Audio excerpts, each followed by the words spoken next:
پھر کیا ہوگا؟ پھر تو آدمی جو ہے کہ آدمی کا چکر پڑ جائے گا۔ ادھر دیکھو قطب اہل سنت پیر طریقت حضرت مولانا سید ثقلین میاں صاحب رحمۃ اللہ علیہ، حضرت پیر سید ثقلین میاں صاحب رحمۃ اللہ علیہ وہ قطب اہل سنت تھے، ان کو لاکھوں لوگ ان کے مرید تھے، ان کے چاہنے والے بہت بڑی تعداد میں ہیں۔ قطب اہل سنت حضرت پیر سید ثقلین میاں صاحب رحمۃ اللہ علیہ۔ اب میں نے کہا رحمۃ اللہ علیہ، تو آپ کہو گے کہ ان کو کیوں کہا، ان کو کیوں کہا؟ ارے تو کیا تم کیا ہمارے ٹھیکیدار ہو کہ تم جو کہو گے وہی ہم مانیں؟ تم آج کے مولویوں کا دھرم بنا کر ہمیں سامنے لا کے رکھ دو، کیسے مانو؟ کیوں مانیں؟ ان مولویوں کا بنائے ہوئے دھرم کیوں مانیں؟ 5واں مسلک کیوں مانیں؟ ہم تو 4 ہی مسلک مانیں گے۔ 4 ہی مسلک دنیا میں ہے، شافعی، مالکی، حنبلی، حنفی۔ یہ 5واں مسلک کا کیا مطلب ہے؟ 5ویں مسلک کو بنانے کا کیا مطلب ہے؟ اس کے نعرے لگانے کا کیا مطلب؟ اب تم کیا نہیں، یہ مسلک وہی ہے جو مسلک امام اعظم ہے، تو پھر کیا مسلک شافعی غلط ہے؟ کیا مسلک حنبلی غلط ہے؟ کیا مسلک وہ کون سا ہے، مسلک مالکی غلط ہے؟ 4 صحابہ دنیا میں مشہور ہیں، یعنی بڑے بڑے، حضرت ابوبکر، حضرت عمر، حضرت عثمان، حضرت علی، باقی صحابہ تو 1,24,000 ہیں، اور 4 فرشتے مشہور ہیں، حضرت جبریل السلام، حضرت میکائیل، حضرت اسرافیل، حضرت اسرائیل السلام۔ یہ 4 کا عدد تو شروع سے چلا رہا ہے، اور قرآن سے ثابت ہے کہ فن کے ہم آپ پاو لکم النساء مثنی ثلاث ورباع، نکاح کرو جس کی تم تاب رکھتے ہو عورتوں میں سے 2 3 4 آسمانی کتابیں، تورات، زبور، انجیل، قرآن۔ اب تبلیغ جماعت والوں نے بھی یہ 4 آسمانی کتاب کی طرح اپنی ہر کتاب کو مسجد میں رکھ دیا ہے، یعنی وہی کتاب پڑھو صبح سے شام تک، صبح بھی پڑھو، فجر بعد، عصر بعد بھی پڑھو، یعنی وہ فضائل اعمال، یعنی وہ قرآن کی تفسیر بھی نہیں سنتے ہیں۔ دیکھو غلطیاں ان میں ہیں، قرآن کی تفسیر نہیں سنتے ہیں، نہ وہ سناتے ہیں، نہ ترجمہ سناتے ہیں قرآن کا۔ آخری حج میں اللہ کے رسول صلی اللہ علیہ وسلم نے فرمایا 2 چیزیں تمہارے درمیان میں چھوڑ رہا ہوں، ایک قرآن، ایک میری سنت۔ ایک موقع پہ فرمایا قرآن میری فطرت، یعنی اہل بیت علیہ السلام، فرمایا ان دونوں کو اگر مضبوط تھام لیا تو پھر کبھی گمراہ نہ ہوگے۔ تو ہمیں چاہیے کہ دیوبندی، بریلوی جتنے بھی ہیں سب اپنی اپنی مسجدوں میں پہلے قرآن کا ترجمہ سنائیں۔ اللہ کے رسول کا فرمان ہے پہلے قرآن کو سمجھو، حدیث کو سمجھو۔ اللہ کے رسول نے فرمایا اگر ان دونوں کو مضبوط تھام لیا تو پھر کبھی گمراہ نہ ہوگے۔ آج جو گمراہی پھیلی اس کی وجہ ہے کہ قرآن حدیث کو چھوڑ کر ہم اپنے مولویوں کی کتابیں پڑھوا رہے ہیں کہ ان کی پڑھو، فیضان سنت پڑھو، فیضان۔ وہ شاکر رضی صاحب جو بہترین مبلغ ہیں، قابل آدمی ہیں، انہوں نے فیضان شریعت لگا دی۔ ادھر دیکھو قطب بمبئی سرتاج العلماء، خلیفہ مفتی اعظم ہیں حضرت مولانا قاری ظہیر الدین خان صاحب، جن سے بڑا کوئی مفسر بریلوی جماعت میں نہیں ہے، سب سے بڑے مفسر ہیں بریلوی جماعت کے۔ آدمیوں کو چاہیے کہ ان سے مرید ہو جائے، پورے بمبئی کے لوگ، ان کے خلاف بھی بہت سے لوگ ہو گئے تھے یہ کہ صاحب علماء کونسل میں کیوں بیٹھے، یہ گھوسی والے اور یہ بہت سارے لوگ بریلی کے اور جنے کہاں کے لوگ۔ اور پیلی بھیت میں شاہین رضا جامعہ گھر میں پڑھ کے آیا، صلح کلی ہو گیا ہے، اور کچھ دن بعد ہو سکتا ہے کہیں پکا نہ ہو جائے، وہ صلح کلی تو ہو گیا ہے شاہین رضا۔ اور بھی ثنابل رضا کا سسر دیوبندی ہے، دوسروں کو دیوبندی بنا رہا ہے، خود اپنا سسر دیوبندی، بعد میں اظہری میاں کا مرید کرا دیا۔ تو جب اظہری میاں صاحب کا مرید کرایا تو بعد میں اظہری میاں صاحب کے خلاف ہو گئے تو بیت اس کی ٹوٹ چکی ہے ان کی سسر کی، ثنابل رضا کے سسر۔ اور پورے حشمتی سلسلے میں خاندان میں ایک بھی حافظ کیوں نہیں ہے؟ اس کی وجہ یہ ہے کہ بار بار جب کوئی کسی کو کافر بناتا ہے تو اللہ تعالیٰ اس کو حفظ قرآن کی دولت سے محروم فرما دیتا ہے۔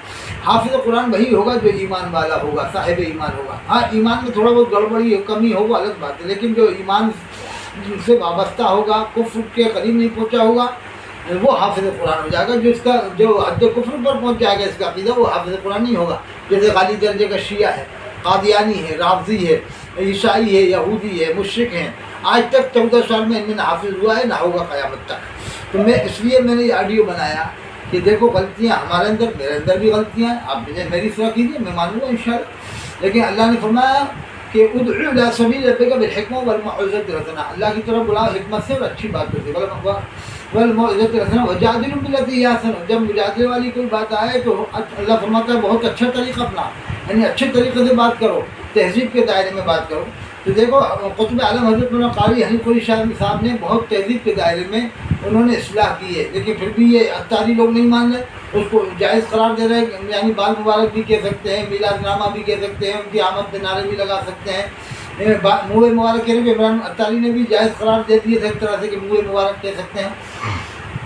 تو میں کہہ رہا ہوں کہ یہ زمانے میں زبان کھولنا ضروری ہے، بہت ضروری ہے، اگر نہیں کھولیں گے تو قوم گمراہ ہو جائے گی۔ ہماری تو یہی کہنا ہے کہ ہاں بھائی جس جماعت سے کام ہو رہا ہے تو کام کی بنیاد پر یہ نہیں کہ اس کی ہر بات کو ہضم کر لیا ہے. تبلیغ جماعت کی بھی ہر بات کو ہضم نہیں کی جا سکتی ہے، اور موجودی جماعت کی بھی ہر بات. ہاں جو اچھائیاں ہیں ان کو ہضم کیا جائے گا، جو برائیاں ہیں ان کی تو اصلاح کی جائے گی، ان کو برا کہا ہی جائے گا. اگر نہیں کہا گیا تو قوم گمراہ ہو جائے گی. تبلیغ جماعت کے اوپر جو مولوی ہیں ان کے بعد دارالعلوم دیوبند نے فتویٰ لگا دیا ہے اور پابندی لگا دی، دیوبند میں آنے کے اوپر پابندی لگا دی ہے. دارالعلوم دیوبند والوں نے، وہاں بھی 2 جماعت، تبلیغ جماعت میں بھی 2 جماعتیں ہو چکی ہیں، ایک شورا ہے، ایک امارت ہے. لیکن ہمیں ان اختلاف میں پڑھنے سے کوئی فائدہ نہیں، یہ تو اختلاف میں چلتا رہے گا. لیکن اس کے علاوہ بریلوی جماعت میں الیاس قاضی کی جماعت الگ ہے، اور حضرت مولانا شاکر رضوی صاحب، وہ زکریا مدنی 165 امام جمع ہوئے، وہاں وہ سنی دعوت اسلامی بنی. وہ قاضی ظہیر صاحب نے اس کو بنایا، حضرت مولانا شاکر رضوی صاحب کو امیر بنایا، تو اس کا نام سنی دعوت اسلامی رکھا. تو یہ الیاس قاضی والی ہو گئی وہابی دعوت اسلامی، وہ ہو گئی سنی دعوت اسلامی. اب احمد آباد میں ایک اور بن گئی جس کا نام ہے سوسائٹی دعوت اسلامی. وہ کیسے بنی کہ جب سے الیاس قاضی نے ٹی وی کو جائز قرار دیا اور یہ سب باتیں کری، تو وہ ناراض ہو کر کے انہی سے ناراض ہو کر ایک اور بن گئی جس کا نام ہے سوسائٹی دعوت اسلامی. تو قرآن میں اللہ فرماتا ہے مومن مومن کا بھائی ہے، فاصلے ہو بین اخویکم، تو اپنے بھائی کی اصلاح کرو، واتقوا اللہ، اللہ سے ڈرو، لعلکم ترحمون، کہ تمہارے اوپر رحم کیا جائے. دیکھیے یہ کام دکھا کر کے زکوٰۃ لینا، چندے لینا، صدقے لینا اور 50,000 اپنے دلالوں کو دینا، یہ کون سا کام ہے؟ غریبوں کا حق قرآن میں انما الصدقات للفقراء والمساکین والعاملین، بے شک صدقات فقیروں کے لیے، مساکین کے لیے، عاملین کے لیے قرآن میں ہے. اب تم جو چاہو جائز کر دو، پھر تو جو چاہو جائز کر دو. تم کیا شریعت کے اندر دخل اندازی کرو گے اس طرح سے؟ قرآن میں اللہ فرماتا کہ صدقات فقیروں کے لیے، مساکین کے لیے، عاملین کے لیے تم نے اپنے لیے جائز قرار دے دیا، اپنے مبلغوں کو دے رہے ہو، 50,000 کی تنخواہ دے رہے ہو. ایسے تو پھر جو چاہو جائز کر لو گے تم لوگ. ایسے جائز ہونے لگ جائے گا تو پھر غریبوں کا کیا ہوگا؟ یتیم عورتوں کا کیا ہوگا؟ غریب عورتوں کا کیا ہوگا؟ بیچاری بیوہ عورتوں کا کیا ہوگا؟ وہ تو پھر ہاتھ پہ ہاتھ دھرے بیٹھ جائیں گی کہ اب ہمارے پاس کوئی زکوٰۃ لائے، اور یہ لوگ زکوٰۃ لے کے چلے جائیں گے. تو بھائی یہ کام، یہ دیکھو میں تبلیغ جماعت کی بات کر رہا ہوں. میں کبھی چلے میں نہیں گیا، میں کبھی 4 مہینے میں نہیں گیا، نہ میں کہتا کہ جاؤ. جس کو جانا جاؤ، اس کی مرضی کی بات، میں منع بھی نہیں کرتا. جس کو جہاں جانا ہے اس کی مرضی ہے.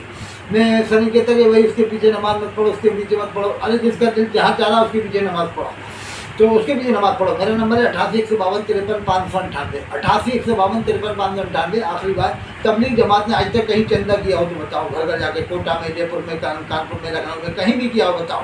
11,000 کی رسیدیں کاٹی ہو تو بتاؤ. یہ کیا کہ کام دکھا کر کے 11,000 کی رسیدیں کاٹنا، پھر چندے کرنا. ارے دارالعلوم دیوبند نے بھی ایسی شاخیں نہیں کھولی. منظر اسلام بریلی والوں نے، مبارک پور اشرفیہ والوں نے بھی ہندوستان میں اس طرح سے بلڈنگیں نہیں خریدی جیسے بلڈنگیں خرید رہے ہیں. اتنا پیسہ کہاں سے رہا؟ یہ چندے سے نہیں ہو سکتا ہے. چندہ تو ایک دکھاوا ہے، دکھانے کے لیے کہ دیکھو ہم چندہ کر رہے ہیں. چندے سے نہیں. انڈر گراؤنڈ کا معلوم کہاں سے رقمیں آ رہی ہیں، ودیشوں سے، انگلینڈ سے، امریکہ سے، فرانس سے، جرمنی سے. نہیں تو دارالعلوم دیوبند والے کیوں بلڈنگیں نہیں خرید لیتے؟ بریلی والے کیوں نہیں خرید لیتے؟ مبارک پور والے کیوں نہیں خرید لیتے؟ اس طرح کا معاملہ ہے. بہت ساری باتیں ہیں. اللہ تعالیٰ ہم سب کو سمجھ عطا فرمائے. قرآن حدیث پہلے پڑھو، اس کو اچھی طرح سمجھو. آخری بات، امام ربانی مجاہد الثانی رحمۃ اللہ علیہ فرمایا ہے، قرآن حدیث کا جو مطلب ہم سے پہلے کے عالموں نے بتایا ہے وہی مانا جائے گا. فرمایا جتنا قرآن حدیث کو وہ سمجھ سکتے تو اتنا ہم نہیں سمجھ سکتے. دنیا کے سب سے بڑے مجدد امام ربانی نے فرمایا کہ قرآن حدیث کا جو مطلب پہلے کے عالموں نے بتایا وہی مانا جائے گا. جتنا قرآن حدیث کو وہ سمجھ سکتے تو اتنا ہم نہیں سمجھ سکتے. یہ سب سے بڑے مجدد کہہ رہے ہیں دنیا کے امام ربانی مجدد الثانی رحمۃ اللہ علیہ. میرا بھی آخری پیغام یہی ہے. میں نے کبھی کہا ہو کہ دیوبندی کتاب پڑھو یا بریلوی کی اہلیدی. میں تو یہی کہتا ہوں کہ نہ دیوبندی، نہ بریلوی، نہ اہلیدی، نہ مودودی، یہ سب مسلمان ہیں. مسلمان، اس میں کوئی شک کی بات نہیں ہے. جبھی جو 30 کروڑ کی آبادی ہم بتاتے ہیں، 30 کروڑ کی آبادی دیوبندی بھی، بریلوی بھی، اہلیدی، مودودی بھی. فلسطین والوں کو بریلوی والوں نے مسلمان مانا. الحمدللہ کبھی انہوں نے نہ مسلک اعلیٰ کا نعرہ لگایا فلسطین والوں نے، نہ کبھی ان کے منہ سے ہم نے ایسا نعرہ سنا جیسا بریلوی حضرات لگاتے ہیں. یا رسول اللہ کا بھی نعرہ لگاتے ہم نے آج تک نہیں سنا فلسطین والوں کو. یا حسین کا نعرہ لگاتے بھی نہیں سنا فلسطین والوں کو. وہ اسی طرز کے ہیں جیسے دیوبند والے ہوتے ہیں یا سولہ کلی لوگ ہوتے ہیں. لیکن الحمدللہ بریلی والوں کا ہمیں احسان ماننا چاہیے کہ ابھی ازہری فاؤنڈیشن احمد آباد سے معلوم ہوا ہے کہ ٹرک بھر بھر کے ان کے لیے مدد پہنچے گی فلسطین کے سولہ کلیوں کے لیے، جو بطرز دیوبند کے لوگ ہیں یا بطرز ندوہ ہیں یا سلفی ہیں یا اہل حدیث ہیں، اس قسم کے لوگ ہیں، ان کے لیے مدد پہنچا رہا ہے. بہت اچھی بات ہے کہ اگر بریلی والوں نے ان کو مسلمان مان لیا تو آگے چل کر 2 قدم آگے چل کے ندوے والوں کو ہی مان لیں اور دیوبند والوں کو بھی مان لے تو سارے جھگڑے ہی ختم ہو جائیں. دیوبند والے بھی ان کو اپنی جلسوں میں بلائیں, بریلی والوں کو بلائیں اور اہل حدیث کو بھی بلائیں, سب مل کر جلسہ کریں تو سارے جھگڑے ختم ہو جائیں گے, سب اپنی اپنی جگہ رہے. ایک شاعر نے کہا ہے مسئلے خود بخود ختم ہو جائیں گے, اپنی اپنی حدوں میں رہا کیجیے. مسئلے خود بخود ختم ہو جائیں گے, اپنی اپنی حدوں میں رہا کیجیے.